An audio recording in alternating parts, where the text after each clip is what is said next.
सो बच्चे floral diagram एक diagrammatic representation है जिसमें हम क्या करते हैं, प्लांट के कुछ फीचर्स को रिप्रेजेंट करते हैं in the form of a diagram. पर वही सेम चीजें जो है वो फ्लोरल फॉर्मूला के फॉर्म में भी लिखी जा सकती है, एक फॉर्मूला के फॉर्म में जिसको सिंबल्स के हेल्प से दिखाया जाता है। पर बच्चे इस फॉर्मूला में कुछ ऐसी चीजें भी है जो डायग्राम में दिखाई नहीं जा सकती, तो वो भी फॉर्मूला के फॉर्म में लिखी जाती है। ठीक है, तो एक डायग्राम हो या फॉर्मूला हो तो उसमें रिप्रेजेंट करने के लिए हमें सिंबल्स चाहिए होते हैं। तो ये सिंबल जो है वो सेपल कहा जाता है। हम सेपल को इस तरीके से दिखाते हैं, फ्री सेपल को ऐसे दिखाएंगे। ठीक है, और बच्चे गैमोसेप्लस कंडीशन को भी इसी तरीके से, यानी कि पॉलीसेप्लस को या गैमोसेप्लस, सेपल हमेशा इसी तरीके से बनाया जाएगा। बट आपस में जब मल्टीपल सेपल्स ड्रॉ किए जाएंगे तो उस हिसाब से हम डिटरमाइन करें कि गैमोसेप्लस है या फिर पॉलीसेप्लस। ठीक है, तो बच्चे अब दूसरा है पेटल्स। तो पेटल्स को भी क्लियरली ऐसा दिखाया जाता है। ठीक है, तो ये आ गया पेटल्स। बस ये है कि ज्यादा फर्क नहीं है डायग्राम में, बस इतना जब एक डायग्राम बनाई जाती है ना, फ्लोरल डायग्राम ड्रॉ की जाएगी ना, उस दौरान क्या होगा, जब आप वर्ल्स और रिंग्स जो है, जोन्स जो है एनालाइज करोगे, आपको एक्चुअली पता चल जाएगा कि सेपल है या पेटल है। क्योंकि ऑब्वियसली कैलिक्स जो है it forms the outer world और कोरोला जो है वो इसके इनर वर्ल्ड होता है। ठीक है, सी एंड्रोशियम। एंड्रोशियम को दिखाने के लिए, मैं एंड्रोशियम में या फिर सिर्फ यहाँ पे स्टेमन की बात करूंगी, तो स्टेमन को दिखाने के लिए ना इस तरीके का स्ट्रक्चर जो है वो यूज किया जाता है, ऐसा मेनली ऐसा स्ट्रक्चर यूज किया जाता है मोस्टली केस। अगर स्पेस कम है तो ऐसा स्ट्रक्चर भी बना दिया जाता है, एक्स से रिप्रेजेंट कर दिया जाता है। तो बच्चे this represents bilobed anther, bilobed anther को रिप्रेजेंट करते हैं, यानी कि दिस रिप्रेजेंट्स एंथर। फिलामेंट दिखाने की या फिर पूरा स्टेमन दिखाने की जरूरत नहीं होती, क्योंकि फ्लोरल डायग्राम का मतलब उसको ऊपर से देख रहे हैं। ठीक है, तो बच्चे अब गाइनोशियम की बात करें, गाइनोशियम यानी कि फीमेल पार्ट। तो बच्चे फीमेल पार्ट के लिए अलग अलग रिप्रेजेंटेशन है, आपको इस तरीके से पैराइटल अरेंजमेंट दिख जाएगा, इस तरीके से पैराइटल अरेंजमेंट दिख जाएगा। ठीक है, अलग अलग तरीके के ऐसे अरेंजमेंट्स जो है वो देखने को मिल जाएंगे। इन सब का अलग अलग मीनिंग है, ये अलग अलग प्रेजेंटेशन को रिप्रेजेंट करते हैं। ठीक है, तो मल्टीपल रिप्रेजेंटेशन है जो हम फ्लोरल डायग्राम में बात कर लेंगे। दिस रिप्रेजेंट्स ओवरी और यू कैन से कार्प। ठीक है, उसके बाद अब कुछ और चीजों के बारे में बात करते हैं। तो जैसे कि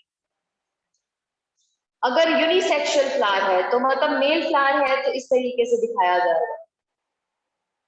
अब फ्लावर के केस में मेल फ्लावर इस तरीके से, अगर मेल प्लांट है पूरे प्लांट में या पूरे फ्लावर में मेल पार्ट है सिर्फ तब। उसके बाद फीमेल होगा पार्ट तो इस तरीके से, तो फीमेल फ्लावर।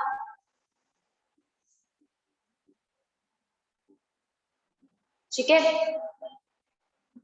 उसके बाद नेक्स्ट, अगर बाइसेक्सुअल फ्लावर है तो ऐसा दिखाया जाता है, यानी कि मेल और फीमेल दोनों होंगे।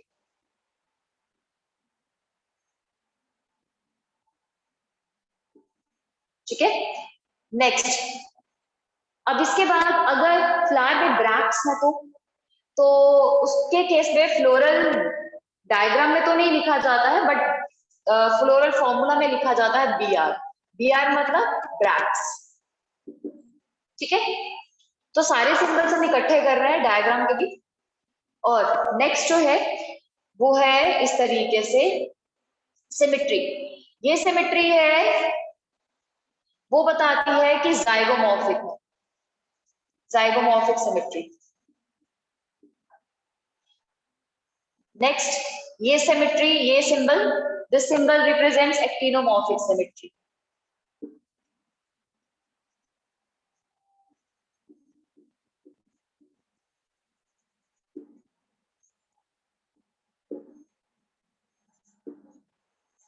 ठीक है, उसके बाद अगर हम सिंबल में फॉर्मूला में के लिख रहे हैं, के मीन्स कैलिक्स, सी लिख रहे हैं मतलब कोरोला, ठीक है। उसके बाद नेक्स्ट एंड्रोशियम के लिए ए,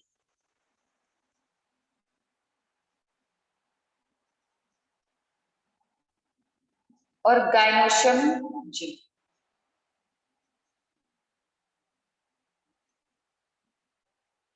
ठीक है। सो उसके बाद अब गाइनोशियम में भी ओवरी सुपीरियर या इंफीरियर हो सकती है।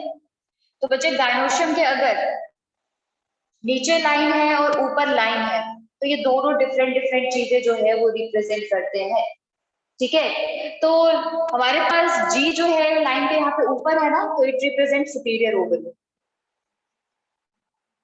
मतलब अल्फाबेट को देखना है, लाइन के ऊपर है अल्फाबेट तो सुपीरियर है, लाइन के नीचे है तो इंफीरियर ओवरी,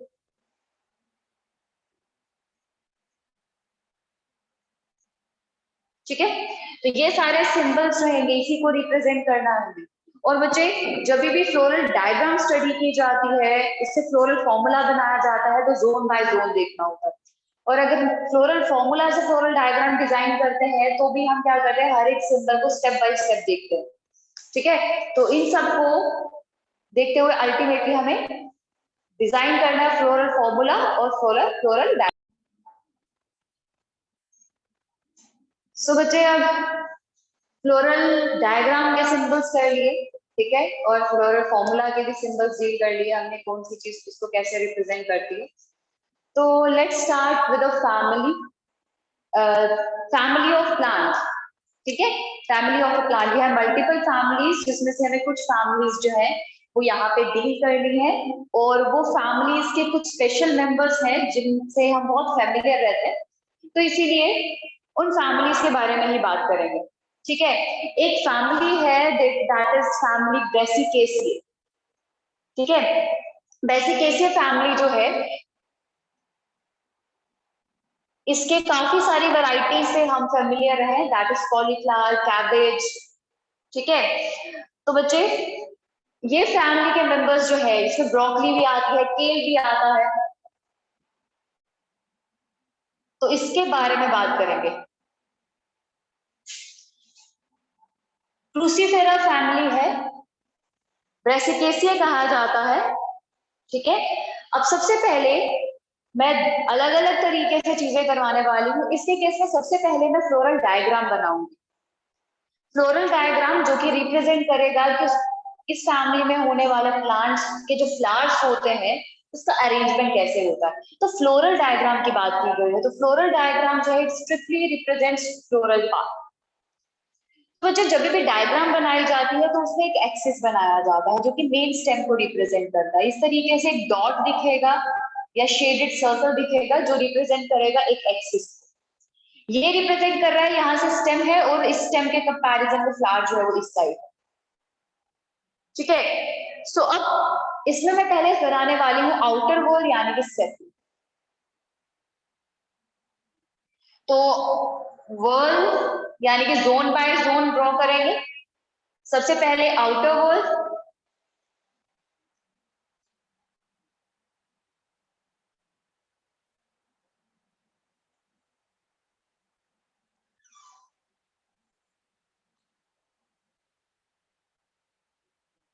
इस तरीके से बेटा आउटर वॉल है, और आउटर वॉल में सेपल्स हम इस तरीके से दिखा रहे हैं।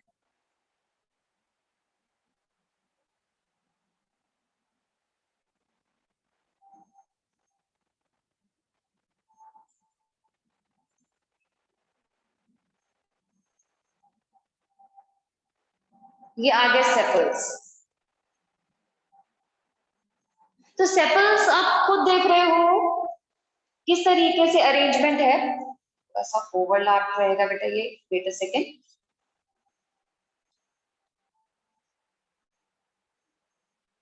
तो बच्चे इस तरीके से हमारे पास सेपल्स है,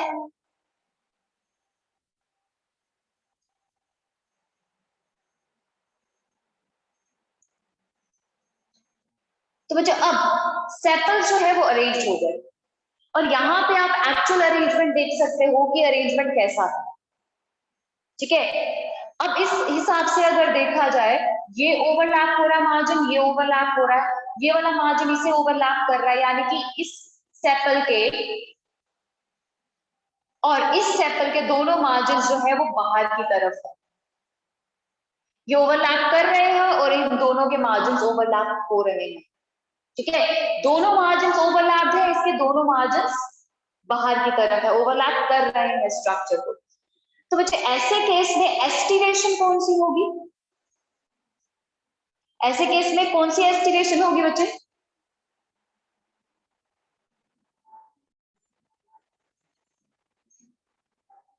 बढ़िया सुवेनी। तो बच्चे हमारे पास ये है आउटर वॉल, मतलब आउटर वॉल जो है वो कौन सा होता है? कैलिक्स होता है ना। तो कैलिक्स में बच्चे हमारे पास 4 वॉल्स है, जिसमें से 2 वॉल्स बाहर मार्जिन है, बाकी 2 अंदर की तरफ है। This arrangement shows and unidirectional arrangement, यानी कि कोई प्रॉपर अरेंजमेंट नहीं है, कोई भी मार्जिन बाहर है, कोई भी मार्जिन अंदर है। तो मुझे इस तरीके के अरेंजमेंट को इम्ब्रिकेट कहा जाता है, तो इम्ब्रिकेट एस्टिमेशन। ठीक है, सो बच्चे मैं यहाँ पे ब्रीफ आइडिया जो है मेंशन करके जाती हूँ। तो कैलिक्स के केस में 4 सेपल्स हैं, अनफ्यूज्ड है एंड इम्ब्रिकेट एस्टिमेशन रहेगा।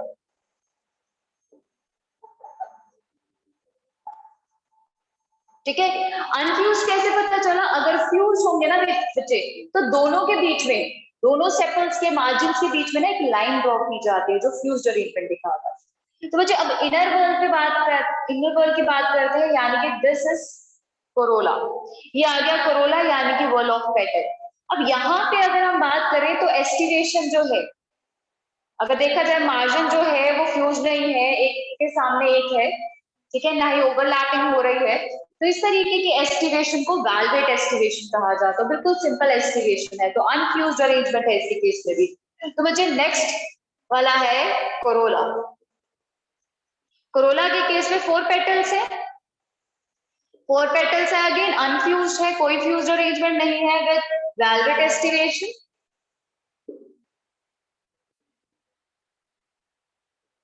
ठीक है, तो ये हो गए हमारे पास 2 वर्ड्स। लेकिन बच्चे थर्ड वर्ड जो है वो होता है एंड्रोशियम का, है ना। तो एंड्रोशियम जो है बच्चे थर्ड वर्ड जरूर रहेगा, लेकिन वो 2 लेयर्स में, 3 लेयर्स में इस तरीके से अरेंज हो सकता है। सेम कंडीशन सेपल या पेटल के केस में भी हो सकती है, पर वो अलग अलग वर्ल नहीं माने जाते। वर्ल वो एक ही होगा, बट जोन्स अलग अलग ऑक्यूपाई करेंगे। इसीलिए यहाँ पे ना ये केस जो है वो मैं समझा रही हूँ। तो यहाँ पे क्या है हमारे पास, इस तरीके से ये है हमारे पास एक एंथर। ठीक है, दूसरा एंथर आ गया यहाँ पे, ये एक जोन हो गया ना। एग्जैक्टली इसके अंदर वाले जोन पे इस तरीके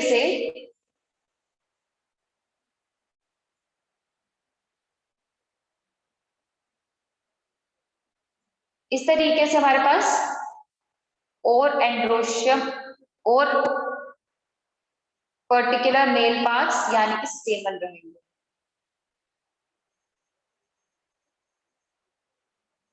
इस तरीके से।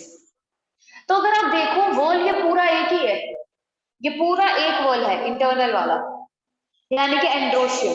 बात बस इतने सी है, ये पूरा वॉल 2 लेयर्स में अरेंज है, तो 2 लेयर्स अलग अलग से बतानी पड़ती है। एक ही वॉल में लिखा जाएगा बट 2 लेयर्स होंगी। ठीक है, तो बच्चे हमारे पास अगर हम एंड्रोशियम की बात करें,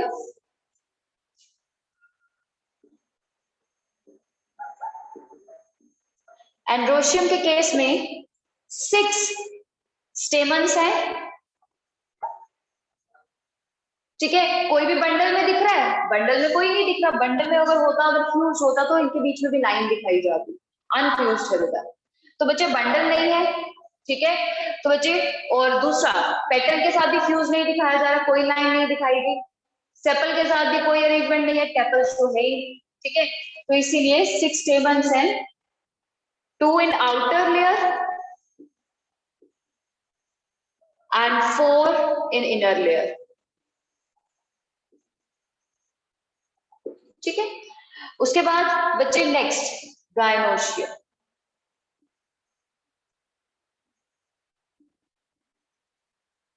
गायनोशियम यानी कि female part.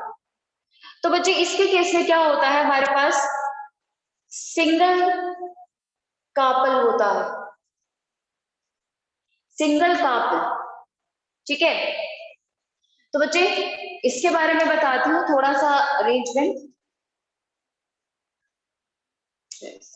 Wait a second, single नहीं डबल कार्पल रहेगा, डबल कार्पल रहेगा एंड कंडीशन जो रहेगी वो रहेगी हमारे पास सिनकार्पस,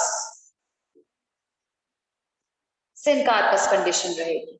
ठीक है, सिनकार्पस कंडीशन रहेगी विद डबल कार्पल। तो बच्चे इसका अरेंजमेंट कुछ इस तरीके से है, 2 कार्पल, एक कार्पल ये है, एक कार्पल ये दिखाया जा रहा है और एक कार्पल ये दिखाया जा रहा है।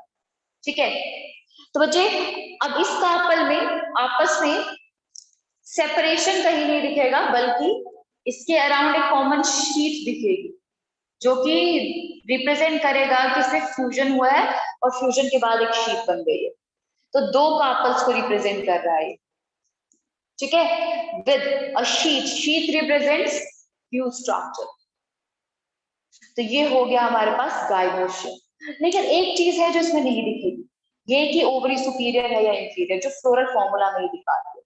ठीक है, अब बच्चे इसके केस में ना, अब इस तरीके से इसको कट करके देखो, 2 इक्वल हाफ्स बन जाएंगे ना।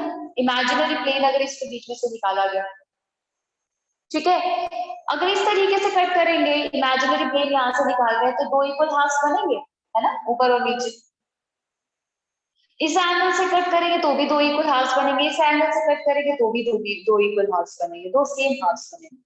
तो बच्चे मतलब अब इस केस में अगर देखा जाए तो सिमेट्री भी हमें दिख रही है। ठीक है, और मेल पार्ट भी और फीमेल पार्ट भी है, इसीलिए हम डिपिक्ट कर पा रहे हैं कि बाइसेक्सुअल फ्लावर है। और ब्रैक्ट होती है तो ब्रैक्ट अलग से दिखाई जाती है, वो हमें दिख रही है। ठीक है, तो इस तरीके से अगर इसका फ्लोरल फॉर्मूला लिखा जाए तो वो कैसे लिखना है, तो फ्लोरल फॉर्मूला जो है उसके बारे में भी बात करते हैं। ठीक है, सो बच्चे फ्लोरल फॉर्मूला में एक एक करके चीजें लिखनी है। सबसे पहले तो ब्रैक्ट है नहीं तो बी आर नहीं मेंशन करेंगे, ब्रैक्ट तभी मेंशन किया जाता है जब वो प्रेजेंट होता है बेटा। ठीक है, अब बच्चे सबसे पहले इसके केस में हम क्या करने वाले हैं, सबसे पहले हम इसके केस में सिमेट्री लिखेंगे। तो सिमेट्री एक्टिनोमॉर्फिक है, तो बच्चे एक्टिनोमॉर्फिक सिमेट्री हमने इस तरीके से दिखाई थी, इस तरीके से लिखी जाती है, ये आ गया एक्टिनोमॉर्फिक। ठीक है, उसके बाद बाइसेक्सुअल फ्लावर, फीमेल और मेल दोनों पार्ट्स रिप्रेजेंट करने हैं। अब है वर्ल्स की बारी, कैलिक्स को के से रिप्रेजेंट करते हैं, तो दोनों 2 वर्ल्स बिल्कुल सेम आ रहे हैं आउटर साइड में with margin at the outer side, तो 2, और उसके बाद 2 अलग है जिसके दोनों मार्जिन बिल्कुल अलग है, तो इसलिए 2 मार्जिन, 2 अगर पार्ट्स बिल्कुल अलग दिख रहे हैं और 2 अलग दिख रहे हैं, उनको अलग अलग से रिप्रेजेंट कर रहा है, तो 2 + 2 लिखा जाएगा यहाँ। ठीक है, नाउ सी कोरोला, कोरोला के केस में वेलवेट एस्टिवेशन ओवरलैपिंग नहीं है और सेम जोन पे ही है, तो 4। एंड्रोशियम 6 है, 6 एंड्रोशियम है, 2 बाहर के लेयर में और 4 अंदर, 2 + 4। ठीक है, अब है गायनोशियम, गायनोशियम ओवरी इसकी जो है वो सुपीरियर रहती है, तो इसलिए अंडरलाइन कर रही हूँ, और 2 है तो 2 लिखूंगी, और बच्चे इसके केस में फ्यूज्ड है तो ब्रैकेट के अंदर 2, मतलब 2 ओवरी है और फ्यूज्ड है, तो ऐसे फॉर्मूला लिखा जाता है। ठीक है, उसको थोड़ा सा क्लियरली लिख देती हूँ, यहाँ पे ओवरलैप हो रहा है, तो ये आ गया ये formula, bisexual arrangement, calyx 2 + 2, Corolla 4, androecium 2 + 4, और गायनोशियम ओवरी सुपीरियर है। अगर आपसे पूछा जाए कोई ऐसी चीज जो फॉर्मूला में दिखती है लेकिन डायग्राम में नहीं, दैट इज ओवरी का सुपीरियर या इंफीरियर होना। तो बच्चे विद 2 फ्यूज्ड कार्पल्स। ठीक है, और यहाँ पे भी मेंशन कर देती हूँ सुपीरियर ओवरी। ठीक है। सो एग्जाम्पल इसमें आप लिख सकते हो मेन ब्रेसिका ओलियरेसिए की, ब्रेसिका ओलियरेसिए जिसमें कैबेज, कॉलीफ्लावर ये सब आते हैं। तो इकोनॉमिक इंपॉर्टेंस आप खुद डिटरमाइन कर सकते हो कि इस फैमिली की क्या है। बहुत सारे एडिबल पार्ट्स जो है ये फैमिली प्रोवाइड करती है।